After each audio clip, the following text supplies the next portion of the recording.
گرمی اچانک بڑھ گئی اور ساتھ ہی ساتھ لاہور اور ملک بھر کے ہاسپٹلز جو ہیں وہ گیسٹرو کے مریضوں سے بھر چکے ہیں۔ گرمی کے موسم میں ویسے ہی ہیضہ اور اس جیسی دیگر بیماریاں بڑی تیزی سے پھیلتی ہیں۔ یہ بیماریاں کیوں پھیلتی ہیں، ان کی کیا وجوہات ہوتی ہیں اور ان کے علاج کیا ہیں، یہ آج ہم سب کچھ جانیں گے۔ میں ہوں شہزاد چودھری اور آپ دیکھ رہے ہیں ہیلتھ پلس نیوز۔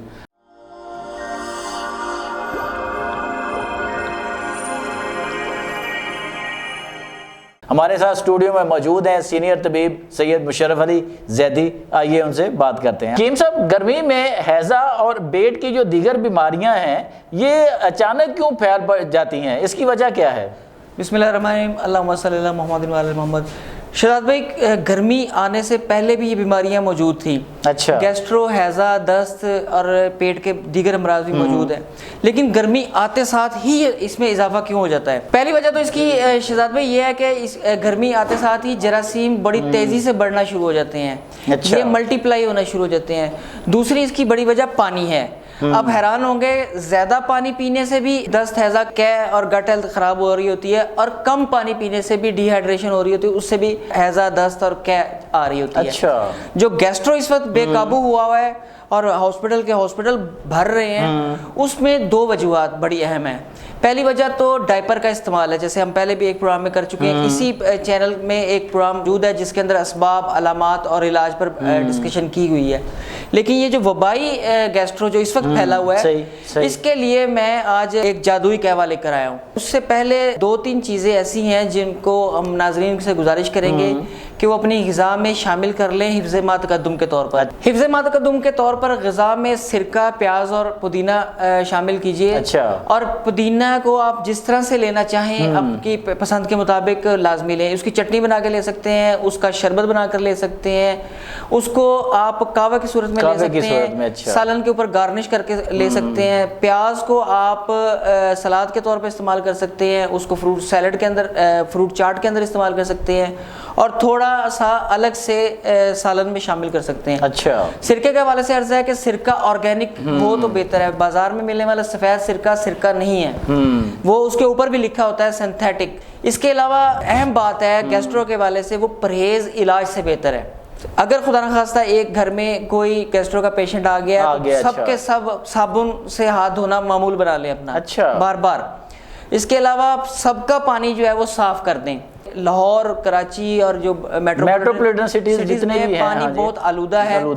گورنمنٹ نے اور کچھ رفائی اداروں نے اس میں فلٹر تو لگائے ہیں، لیکن وہ فلٹر 3 4 سال سے واش نہیں ہوئے، فلٹر چینج نہیں ہوئے، فلٹر کے اندر سے ان کی صفائی نہیں ہوئی، اس میں فنگس کی گروتھ بہت زیادہ ہے، وہ بھی گیسٹرو کو بہت زیادہ پھیلاتی ہے۔ تو کوشش کریں کہ گھر میں پانی کو ابال کے رکھیں یا بڑی کمپنیوں کا بوٹل واٹر استعمال کریں۔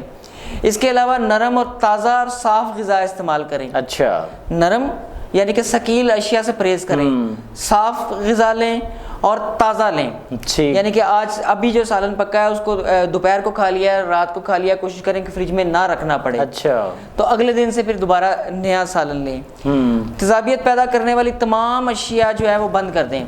اس میں چائے سب سے پہلے نمبر پر ہے، بیکری آئٹمز پہلے نمبر پر ہیں، دوسرے نمبر پر بہت زیادہ جو پھیلاتی ہیں نان، خمیری روٹی اور آلو، گوبھی، دال ماش، یہ اس طرح کی تیزابیت پیدا کرنے والی چیزیں بند کریں۔ اچھا، اسموکنگ کم کریں، آپ گیسٹرو سے بچے رہیں گے۔ اچھا شہزاد بھائی، جس بچے کو بار بار گیسٹرو ہو رہا ہو اس کا فارمولا ملک ختم کر دینا چاہیے۔ اچھا، ڈبے کا دودھ جو ہوتا ہے، جی ہاں، ڈبے کا دودھ، خاص طور پہ فارمولا ملک جو ہے جو ملتے ہیں وہ نہیں دینا چاہیے۔ ماں کا دودھ دینا چاہیے۔ اگر ماں کا دودھ میسر نہیں ہے یا کم ہے یا خدا نخواستہ کسی بیماری کی وجہ سے بچے کو ماں دودھ نہیں پلا سکتی تو کوشش کریں کہ حیوانی دودھ دیں۔ اچھا، مطلب یا بکری کا، گائے کا یا بھینس کا۔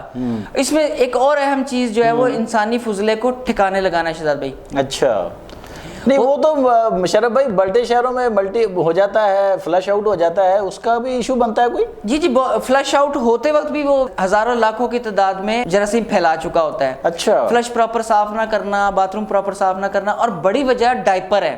ہم نے ایک اور پروگرام میں بھی ذکر کیا تھا کہ ڈائپر جو ہے ان کو پراپر ویسٹ نہیں کیا جاتا ہے، اچھا، اس کو ایئر ٹائٹ کسی بیگ میں شاپر میں گرا باندھ کے تب آپ ڈسٹ بن میں پھینکیں تو زیادہ بہتر ہے۔ اچھا، اس کے علاوہ ضروری ہے کہ فوری طور پر نمکول کا ORS کا استعمال کیا جائے۔ اچھا، لیکن گیسٹرو کے پیشنٹ اگر ORS یا ساشے والا لیتے ہیں شہزاد بھائی تو یہ تو ان کے لیے مزید خطرناک ہے۔ آپ پوچھیں گے یہ کیسے؟ ہاں، اس کے اندر پرزرویٹو لگے ہوتے ہیں، یہ سارے کا سارا سنتھیٹک مٹیریل ہوتا ہے۔ بالکل، ہاں جی۔ اچھا شہزاد بھائی، ہم نے ORS کا طریقہ بتایا ہوا ہے، ناظرین سے گزارش ہے کہ اسکرول کر کے دیکھ لیں، اور ہم اس کا لنک بھی لگا دیں گے۔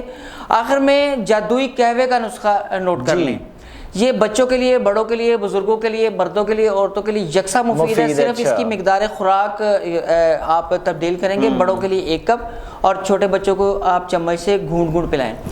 نسخہ ہے جی، گیس، مروڑ، متلی اور دست اور بخار، گیسٹرو کی وجہ سے بخار ہے، ان سب میں یہ تیر بہدف کام کرتا ہے۔ اچھا، سونف، اجوائن، پودینہ اور ادرک، ان چاروں کو ہم وزن اتنا لینا ہے کہ 1 کپ کے لیے 1 چھوٹی چائے کی چمچ، چاروں کی مقدار ملا کے 1 چمچ کے برابر، 1 چمچ کے برابر بنے۔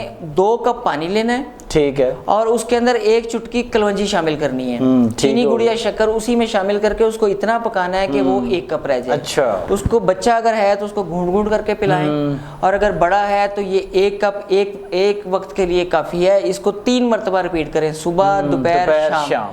کسی قسم کی ایلوپیتھک میڈیسن دینے کی ضرورت نہیں پڑے گی انشاءاللہ، اور مریض بھلا چنگا ہو جائے گا۔ یہ کھانا کھانے سے پہلے مریض کے لیے پینا مفید ہے یا کھانے کے بعد پینا مفید ہے؟ یہ کسی وقت بھی لے سکتے ہیں۔ اچھا، کسی وقت بھی لے سکتے ہیں۔ جی دوستو ساتھیو، یہ تھے حکیم سید مشرف علی زیدی، جنہوں نے گیسٹرو سے بچنے کے اسباب بھی بیان کر دیے اور پھر آپ کو آسان علاج بھی بتا دیا کہ کس طرح آپ گھر بیٹھے خود بھی گیسٹرو سے بچ سکتے ہیں اور اپنے عزیز و اقربا کو بھی بچا سکتے ہیں۔ آج تک کے لیے اتنا ہی، مجھے اجازت دیجیے، اللہ نگہبان۔